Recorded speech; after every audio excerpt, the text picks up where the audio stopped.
later on. Right now, we are joined by the former UFC light heavyweight champion and a top contender in the UFC light heavyweight division, Quinton Rampage Jackson. Rampage, are you there? Yeah, I'm here. How you doing? I can barely hear you. Oh, can you hear me now?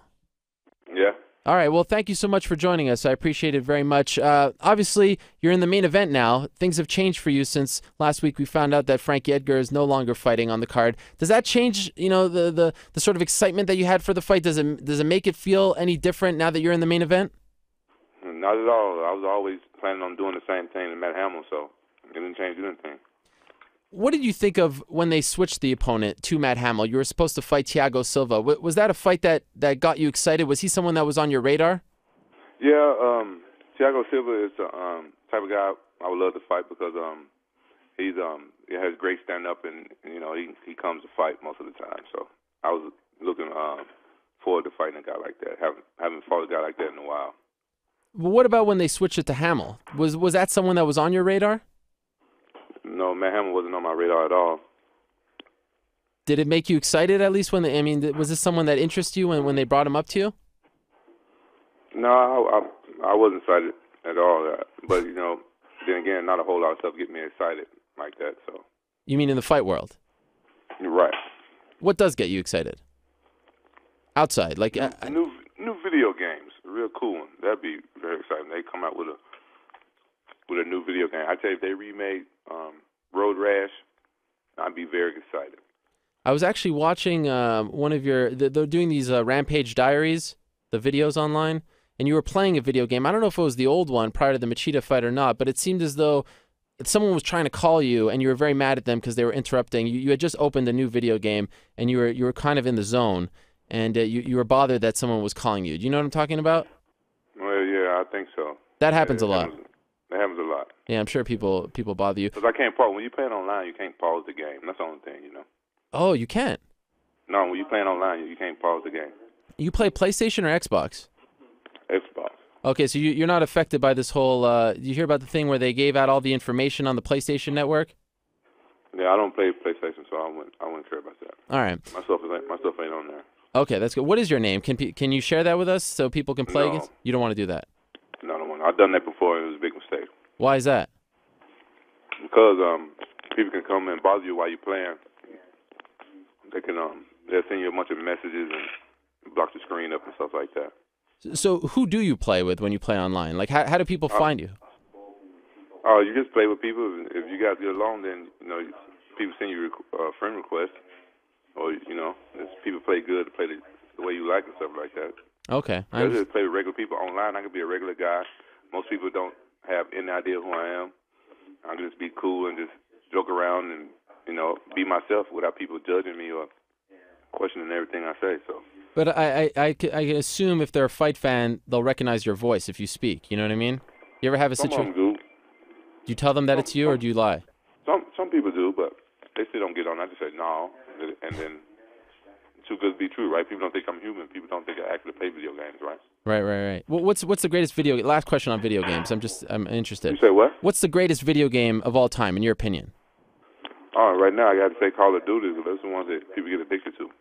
But you're picking a new game. I have to think that there's one that's near and dear to your heart from like back in the day. Road Rash, I say. All right.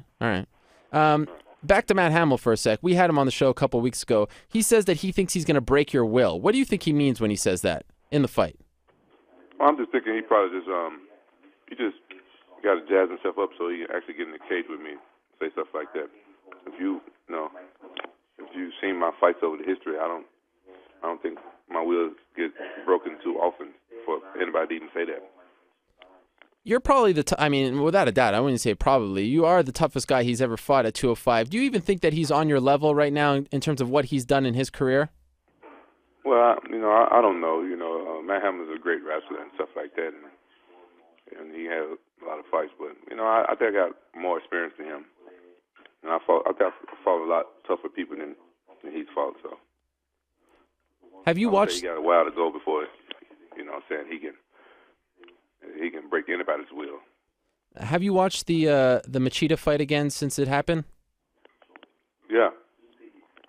I thought you won the fight based on the current MMA judging criteria. When you look back on it, would you agree? Do you think you won the fight?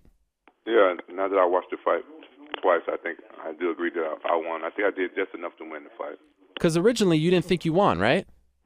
No, I didn't think I won because actually I wanted to knock him out.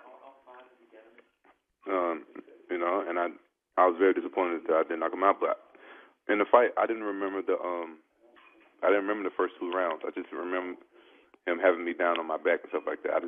Sometimes I don't remember what happens in the fight. So, but my coach told me I won. Then after that, I was just acting real silly because honestly, you never know what the judge is going to do actually in the UFC. So I was surprised that the judges even gave it to me, no matter what. Are you one of the people in MMA who thinks that there's a big problem in MMA judging, that the whole thing needs to be scrapped and changed? I can't hear you. Are you one of the people who thinks that MMA judging needs to be changed completely, that there's a problem? Yeah, I honestly think that MMA judging it needs help. They need more MMA people judging, in my opinion. Boxing, and when you go in the world of boxing, they have boxing people judging boxing. Why not have MMA people judging MMA? There's a lot of old retired fighters and different people that's more qualified to be a judge for MMA that understands MMA. So why we got boxing people judging MMA? I would never understand. Yeah, I agree with that. Where did you hold your camp for this fight? I did it in Orange County in my house. Right. So no travels to the UK for this one, right? No, I didn't go to the UK this time. Was it the same area that you trained in, that sort of like abandoned warehouse, for lack of a better word, that you did for the Machida fight?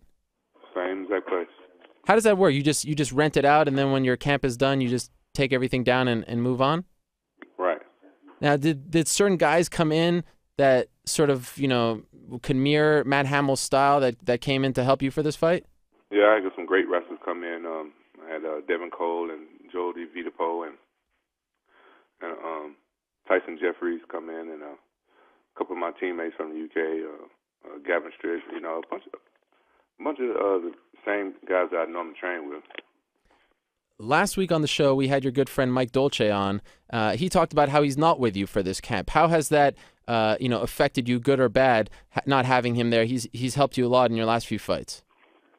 Well, Dolce is a great guy to have in your camp and everything, but my coach's girl, Julia Budd, she's a great nutritionist as well, and she went to college for the same thing and everything, and she's done a great job.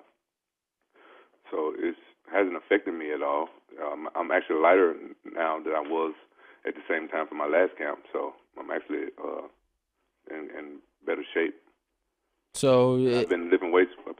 With Coach Lance and Jules, and I'm actually stronger and everything than I was for my last couple of fights. So I'm actually in great shape. So how about the fact that she's helping you so much? Is there a chance that you'll just stick with her for the rest of your career? Well, I'm not. I'm just saying that I'm doing good right now. All right. Did Michael Bisping help you out, considering his past with Matt Hamill? Yeah, Michael Bisping came and helped me out. Yeah. Is it a personal fight for him? And maybe for you too, because of his history with Matt. Well, I'm not sure. We didn't talk about that. Oh, really? We're teammates. We just train with each other. We didn't talk about anything personal against any guy. And just wondering, and you probably haven't heard this because you've been so focused on the fight, but your old friend Muhammad Lawal has been talking about you again. Have you heard some of the comments that he's made about you? Yeah, but like I said, I don't give a fuck what Muhammad Lawal said about me. So I'm just curious I'm training for Matt Hamill. Why do I care about Muhammad Lawal? I'm just curious where this all started. Why there was an issue there between you two. I don't know, man. You might want to ask him. Okay. I got no problem with him. I barely know the guy. So. And also with your movie career, any news coming up in the future? Any projects? No, not that I can speak of. No, you can speak. What about that wrestling career that we talked about in Detroit? Has anyone taken you up on that? Because that made a lot of news. What? That you were curious at some point to pursue a career in WWE. No, I just did it one time for the movie. I didn't talk no more about it to anybody. No, I was just wondering if anyone tried to take you up on that offer. No. Okay. Final thing before I let you go, Rampage. How do you feel as though the fight is going to play out when you fight Matt Hamill? I have no no idea. I just know that I plan to go out there and be very aggressive and very excited. That's all I know. All right. We look forward to it, Rampage. Thank you so much for the time. Thank you. All right, there he is. Quinton Rampage Jackson joining us on the MMA Hour here. Seemed like he was really happy to do the interview. Would you say, Josh? Yeah, it seems so. Yeah, that was a good one. That's definitely one for the highlight reel. Great stuff there. Thank you very much to Rampage for joining us. And I wanted to ask him some other things, but to be quite honest, I had the feeling he wanted to get off. I don't know if that's me being, overly sensitive, but that was just... I don't know. You've been sensitive today, Ariel. Yeah, I am being very sensitive. But I had a feeling he wanted to get off. I don't know.